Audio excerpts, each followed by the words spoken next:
How's everybody doing?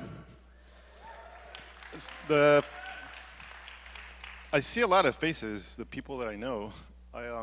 It's good to see that we got Ignite over to St. Pete. When I first came to Tampa in the early 90s, there was always this divide between Tampa and St. Pete. It was kind of like the Berlin Wall. And it's good to see that everybody kind of came over here tonight to experience this. I'm curious where everybody came from. Like, are you Tampa people, St. Pete people, Sarasota? Maybe, how many people are from Tampa? All right, how many people are St. Pete? Representing, let's see, I know Joy's here, so Sarasota is covered. What about like Pasco? Like, all right, so Ignite is really cool. This is the first time I've ever done this as far as being the MC. I got an email back in April asking if I would be okay with doing this, and they talked me into it, so here I am.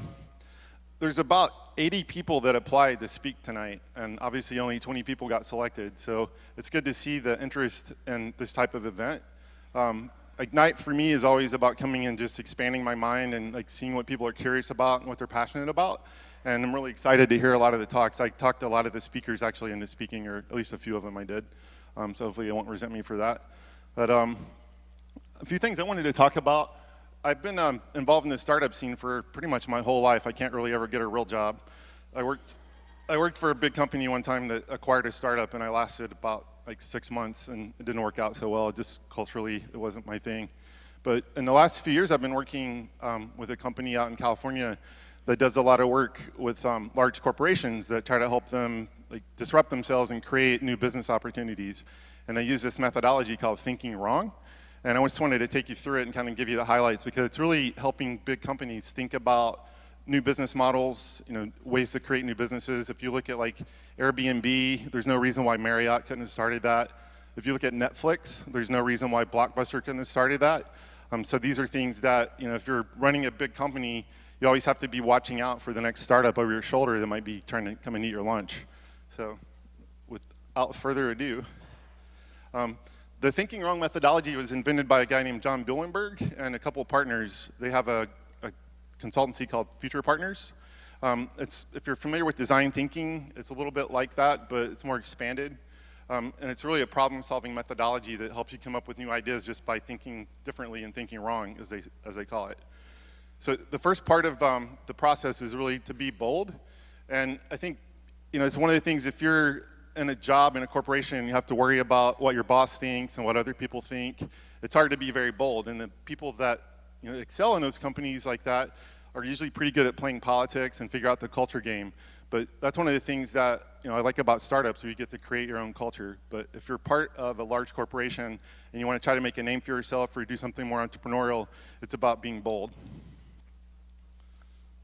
All right, so part of that is just being, not afraid to make a difference and not afraid what people think about you.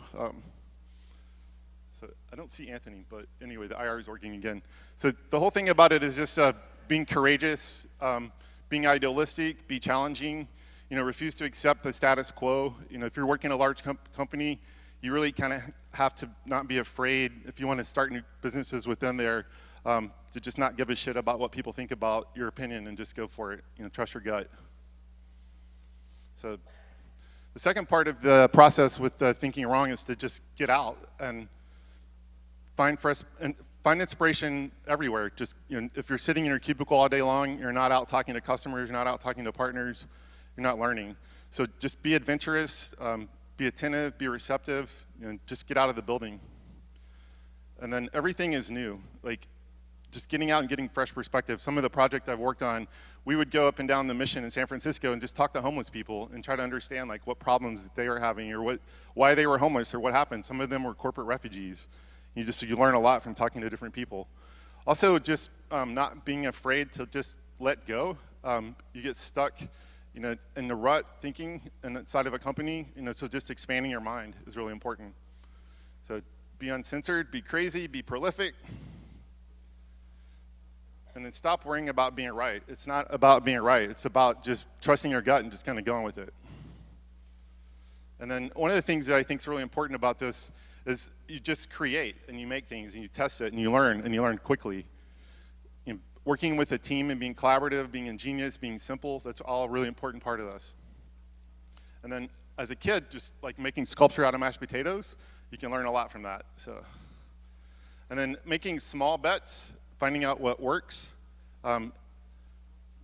just being experimental and being thrifty. So if you guys ever did like the marshmallow challenge or just being able to build things out of small things like that, you can learn a lot. So, and then don't be afraid to move fast.